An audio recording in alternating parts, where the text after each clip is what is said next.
महबूब पाक सल्लल्लाहु अलैहि वसल्लम आप जब आसमानों पर तशरीफ़ ले गए तो ज़ाहिर सी बात है 7 आसमान हैं और हर आसमान के जो फासला है वो भी 500 साल का और जो फिर उसकी मोटाई है वो भी 500 साल की। और महबूब पाक सल्लल्लाहु अलैहि वसल्लम इस सब को क्रॉस करके गए। अब देखिए यहाँ सवाल पैदा होता है कि यहाँ तक तो नबी पाक बुराक पर गए थे, तो आगे किस पर गए? तो अहादीस में मौजूद है कि आगे नूर की सीढ़ी आई थी। महबूब पाक सल्लल्लाहु अलैहि वसल्लम ने एक कदम रखा तो पहला आसमान आ गया। अब आप बताएं कि ये नूर की सीढ़ी और हबीब पाक ने कदम अक़दस रखा और पहला आसमान आ गया। बाज़ लोग पता क्या भाग के कह देते हैं, ये जाहिल निकम्मे किस्म के लोग, वो कहते हैं ये बात अकल में नहीं आती। ओ भाई सच्ची ही इसलिए है कि तुम्हारी अकल में नहीं आती। कहा क्यों? मैंने कहा जो मोजज़ा होता है वो अकल में आता ही नहीं है। ये बात सच्ची है इसलिए तो तुम्हारी अकल में नहीं आती, और अगर आ जाती तो फिर ये सच्ची ना होती। तो ये महबूब पाक सल्लल्लाहु अलैहि वसल्लम आपको अल्लाह ने जो मेराज करवाई आसमानों की जाने, पहला कदम पहला आसमान।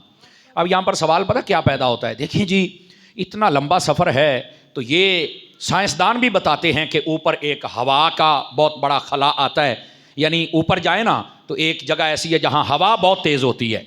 अच्छा, फिर उसको क्रॉस करें तो आगे एक ऐसी जगह भी आती है ऊपर हमारे, हमें नहीं नज़र लेकिन है, जहाँ पर ठंडक बहुत ज़्यादा है, उसको ज़महरीर कहते हैं। जो चीज़ वहाँ जाए तो जम जाती है। तो कहा वहाँ से कैसे गुजरे? फिर उसके आगे ये जो ज़महरीर से आगे कुर्रा नार आता है, ये वो जगह आती है कि जहाँ जो जाए वो जल जाता है। तो कहा ये कैसे नबी पाक गए? तो मैंने कहा साहिबो मुझे एक बात बताओ, चलो नबी पाक के बारे में तो मैं बाद में बताता हूँ, क्या फरिश्ते आते जाते हैं, जिब्राइल आते जाते हैं? कहा वो तो आते जाते हैं। तो मैंने कहा उनको कभी ये मुश्किल हुई हो? कहा नहीं जी, अल्लाह ने उनको ताकत दिया, वो बच के आ जाते हैं। तो मैंने कहा अगर उनको ताकत दी जा सकती है तो अपने हबीब को ताकत नहीं दी जा सकती है? ये तो समझना चाहिए ना हम लोगों को। हम समझते नहीं ऐसी बातों को, और जब हुजूर की शान आए तो ये तो अहले मोहब्बत हैं जो समझते हैं। तो ये तो 1 मिनट से पहले मसला हल हो जाता है कि अल्लाह ने फरमाया मेराज मैंने करवाई है। ओ भाई, जब करवाई उसने है तो सारे इंतजाम भी तो उसी ने फरमाए हैं ना। वो जाने और उसका काम जाने। वो जब कुदरतों वाला है, ताकतों वाला है, और उसको कोई भी किसी किस्म का नक्स ऐब और कमी है ही नहीं, तो फिर मान लो कि उसने अपने हबीब को सैर करवाई है। तो महबूब पाक सल्लल्लाहु अलैहि वसल्लम की इस बात पर इतराज़ करना ये तो वैसे ही अकल में नहीं आता। और पिछले जुमे मैंने कहा था कि आपको एक बात सुनाएंगे ताकि आपको बात समझ आ जाए। तवज्जो है ना? वो बात ये थी कि मस्जिद के इर्द गिर्द ये जो मस्जिद अक्सा है, इसका कुरान ने तारुफ ये करवाया, मिनल मस्जिदिल हराम इलल मस्जिदिल अक्सा अल्लज़ी बारकना हौलहू। फरमाया ये मस्जिद वो है जिसके इर्द गिर्द अल्लाह ने बरकत रखी है। तो मैंने सवाल ये उठाया था कि क्या मस्जिद के अंदर बरकत नहीं है? मस्जिद के तो अंदर बरकत होती, तो बाहर में बरकत होने का क्या मतलब है? तो फरमाया मस्जिद के अंदर तो बरकत है ही है, इसका तो कोई इनकार नहीं करता, लेकिन बाहर बरकत का मतलब बाज़ उलमा ने जो तफासिर लिखी, एक है कि चश्मे थे, एक है बागात थे, लेकिन असल राज ये है कि मस्जिद के इर्द गिर्द नबियों के मज़ारात थे जिनको अल्लाह ने बरकत की जगह कहा है। ये याद रखें, जो जहां नबी जलवागर हो वो जगह आम नहीं होती, ये याद रख लीजिए। और मैंने आपको साबिक़ा जुमा में बताया था कि नबी पाक सल्लल्लाहु अलैहि वसल्लम नबी जहां थे वहां गए। हज़रत मूसा अलैहिस्सलाम आप जहां नमाज पढ़ रहे थे तो मेरे नबी वहां से गुजर के गए। हज़रत ईसा अलैहिस्सलाम जहां पैदा हुए उस बैतुल्लहम में मेरे नबी मेराज की रात होके गए। तो ये जगह बरकत वाली है, इसलिए तो जहां पर वो नबी ठहरे वो भी बरकत वाली है, और जहां पर सब नबियों का इमाम ठहरे वो मदीना कितनी फजीलतों वाला होगा। इसी वास्ते नबी करीम सल्लल्लाहु अलैहि वसल्लम आपने इरशाद फरमाया अल मदीना तो मुअल्लक़तुम बिल जन्ना। फरमाया मदीना आम नहीं है, ये समझें कि जन्नत में लटका हुआ शहर है। रियाजुल जन्ना यहाँ है, जन्नतुल बकी यहाँ है, मस्जिद नबी यहाँ है, महबूब पाक का रोज़ा यहाँ है। तो जब जन्नत के मालिक ही यहाँ हैं तो फिर बाकी पीछे क्या रहे? और जन्नतुल बकी में देखें तो हुजूर की लाडली शहजादी मलका जन्नत हज़रत सैयदा कायनात आप वहाँ जलवागर हैं, और जन्नत के सरदार नौजवानों के इमाम हसन वो वहाँ जलवागर हैं, और जिनको बेशुमार मर्तबा मुस्तफ़ा जान रहमत ने अपनी ज़बान से जन्नत की बशारत दी, उस्मान गनी वहाँ जलवागर हैं। तो ये सारी बरकतें तो वहाँ पे हैं। तो इस वास्ते फरमाया मदीना ये जन्नत में लटका हुआ शहर है, ऐसा मुबारक मुअज़्ज़म मुतहहर मुअम्बर शहर। मेरे नबी करीम अलैहिस्सलाम ने फरमाया मनिस्तता अन यमूत बिल मदीनत फल यमुत बिहा। गौर से सुनिएगा, फरमाया जिससे हो सके कि वो मदीने में मरे तो फरमा उसको चाहिए फिर कहीं और न मरे, फिर मदीने में आके मरे। ये मेरे नबी फरमा रहे सल्लल्लाहु अलैहि वसल्लम। आप अंदाजा फरमाएं ये मदीना क्या चीज है। यहां तक फरमाया क़यामत वाले दिन सबसे पहले हम अहले मदीना की शफात फरमाएंगे, ये नबी पाक ने फरमाया। तो अर्ज करने का मकसद ये है कि ये जो बरकत थी मस्जिद के बाहर वो नबियों के मज़ारात थे। और मैंने कहा था कि आपको ये मज़ार की बरकत सुनाऊं। आप पढ़े ना तफासिर को, ये सीरत की किताबें सारी पढ़ें। हज़रत यूसुफ का जहां पर जिक्र है ये पढ़ें अलैहिस्सलाम। जब हज़रत मूसा अलैहिस्सलाम को हुक्म हुआ ना कि आप अपनी कौम को लेके चलें, मिस्र से जब निकलने लगे तो उनसे ये कहा कि तुमने जाते जाते यहाँ हज़रत यूसुफ अलैहिस्सलाम आपका मज़ार मुबारक है और उनका मज़ार आपने जो ताबूत है ना जिसके अंदर आपका जसद नूरानी है तो वो तुमने यहाँ से अपने साथ लेके जाना है। गौर से सुनिएगा ज़रा, फरमाया तुमने यहाँ से लेके जाना है अपने साथ।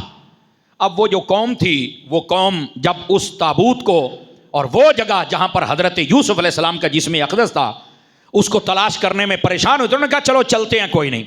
अल्लाह ने फरमाया तुम जैसे मर्जी चलते रहो, जब तक यूसुफ अलैहिस्सलाम को यहाँ से मुंतकिल नहीं करोगे तो फरमाया कि तुम अपने मकाम को कभी पा सकते नहीं।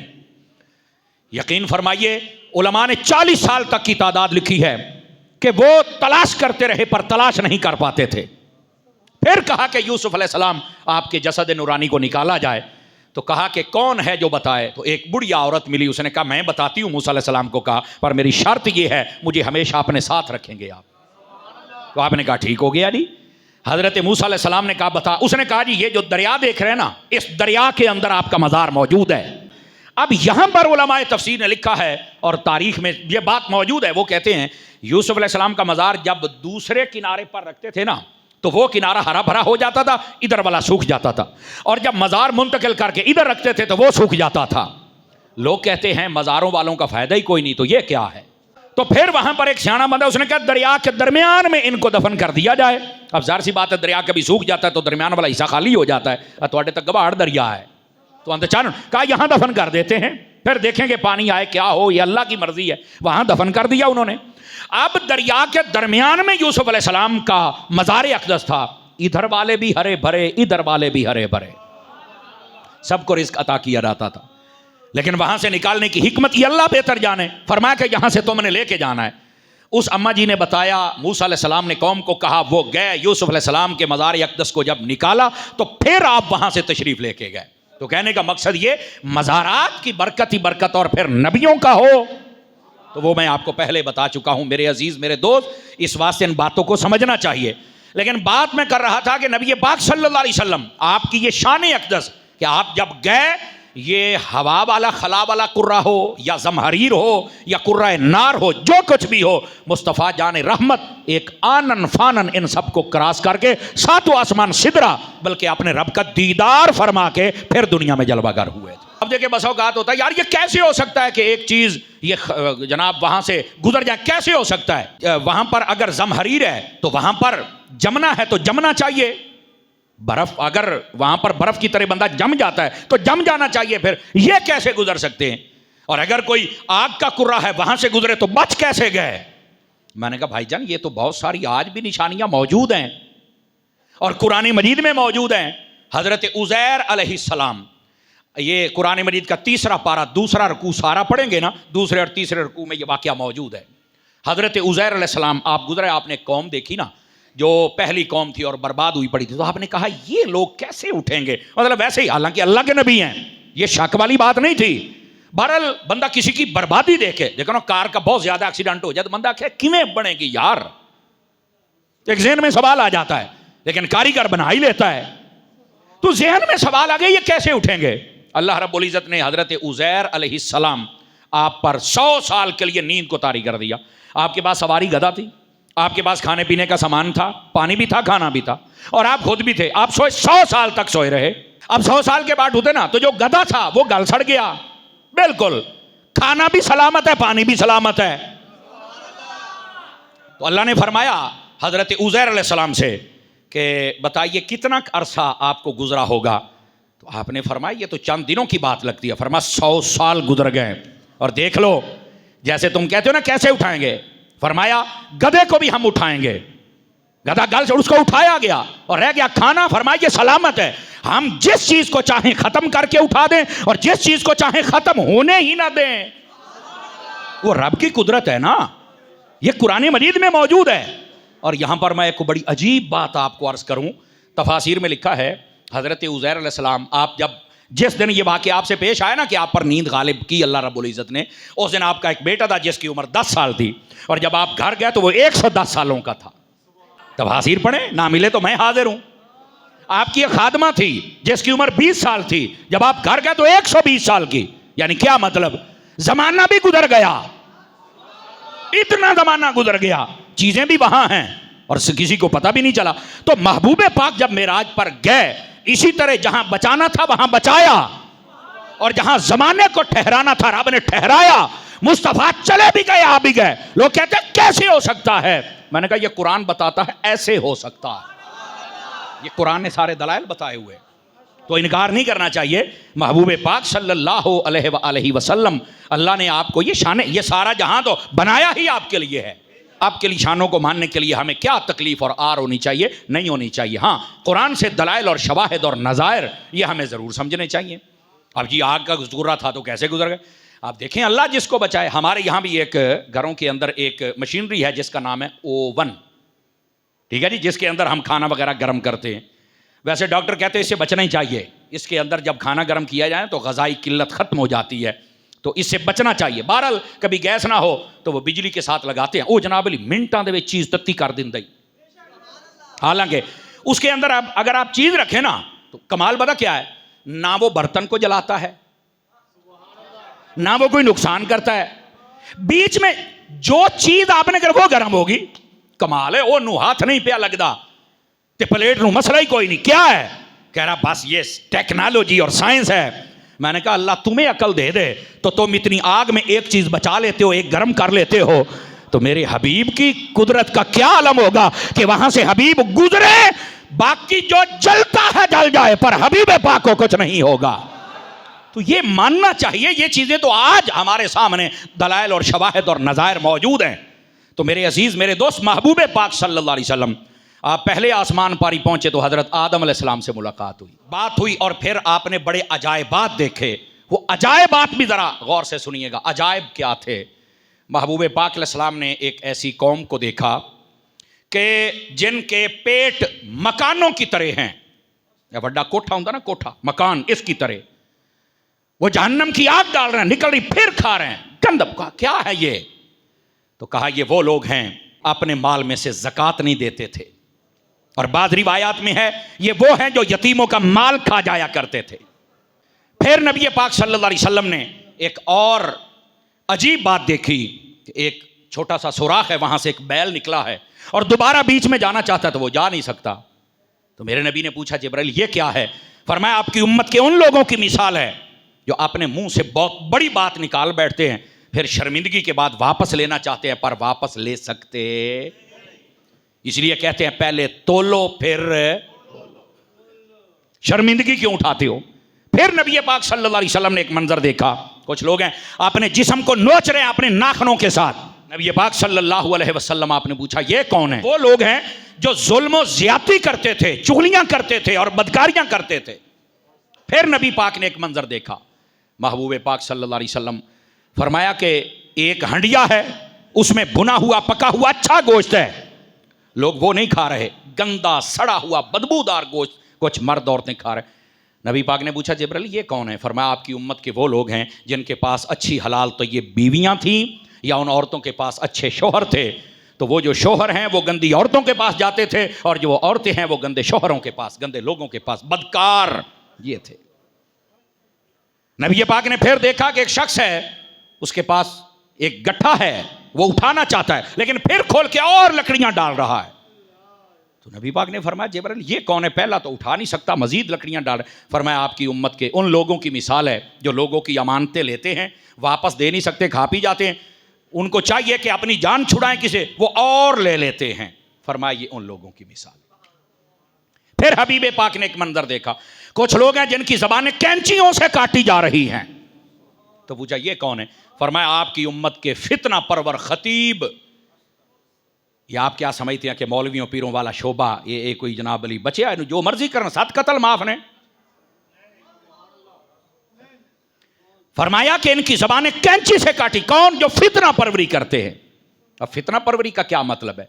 कुरान और हदीस पढ़कर गलत मतलब बयान करना, उम्मत में तफरका पैदा करना, फितना और फसाद पैदा करना, बजाय इसके कि लोगों को बाअमल बनाया जाए, बदअमली, बदतमीजी और गुस्ताखी और बेअदबी की तरफ लेके जाना, ये बिल्कुल इसकी इजाजत नहीं है। आज देखे सोशल मीडिया पर कई सहाबा के दुश्मन हैं, वो सहाबा के खिलाफ बातें कर रहे हैं। पता नहीं उनको क्या है, जिनको कुरान ने जन्नती कह दिया ये शैतान नहीं मानने के लिए तैयार। तलखियां पैदा हो रही हैं, फितने पैदा हो रहे हैं, झगड़े पैदा हो रहे हैं, और इसी तरह कई आले रसूल के दुश्मन हैं और जिनको जन्नत का सरदार बना दिया। कौन है शैतान जो उनको नहीं मान रहे? यार शर्म और हया नहीं चाहिए ऐसे लोग। और फितना हो रहा है, कौम बेचारी परेशान है। कई आगे उन्होंने नमाज में शक पैदा, कई ने उलमा के बारे में जो उलमाए हक हैं। तो अब ऐसी सूरत हाल के अंदर हमें समझना होगा, हमें हक का पैगाम देना होगा, लेकिन फितना नहीं पैदा करना। फरमाया वल फितना तो अशद्दु मिनल कत्ल, जो फितना है ये कत्लो गारत से भी ज्यादा सख्त है। कत्ल का मतलब है बंदा कत्ल हो या मुक गया मामला, बाद में सुलह हो जाएगी या दियत हो जाएगी, कोई फैसला हो जाएगा। लेकिन जो फितना होता है हर रोज तमाशा खड़ा रहता है, हर रोज तमाशा, किसी को सुकून नहीं होता।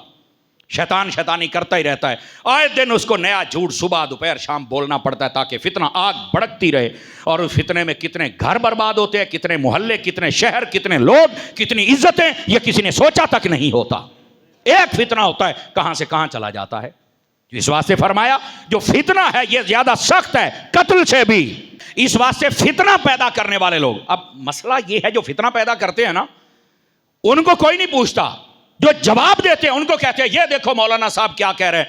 अब कई हमें भी सवाल करते हैं कि आप जब भी कोई सहाबा और अहले बैत का दुश्मन सर उठाता है तो आप उसके गिरेबान में हाथ डालते हैं। तो मैंने कहा क्यों ना डालें, हमारी रोटियां हलाल ही तब होती हैं जब हम नबी पाक और सहाबा और अहले बैत की इज्जत की बात करें। और नबी पाक अलैहि सलाम ने फरमाया कि जब मेरे सहाबा पर इतराज हो, और आलिम को चाहिए अपना इल्म जाहिर करे, अपना इल्म ना छुपाए, अगर छुपाएगा तो लानत की वईद है उसके ऊपर। तो नबी पाक के सहाबा या अहले बैत बुजुर्ग, इनकी इज्जतों का दिफा करना है।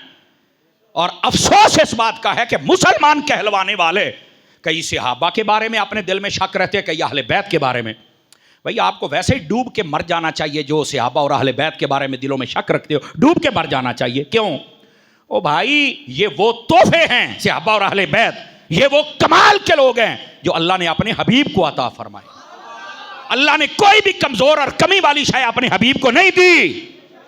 सहाबा भी अजीम है और अहले बैत भी। आप कौन होते हैं जो उनके ऊपर इतराज, आप कौन होते हैं जो उनके ऊपर तबर्रा, आप कौन है जो उनके बारे में नफरत अपने दिल में लिए फिरते हैं?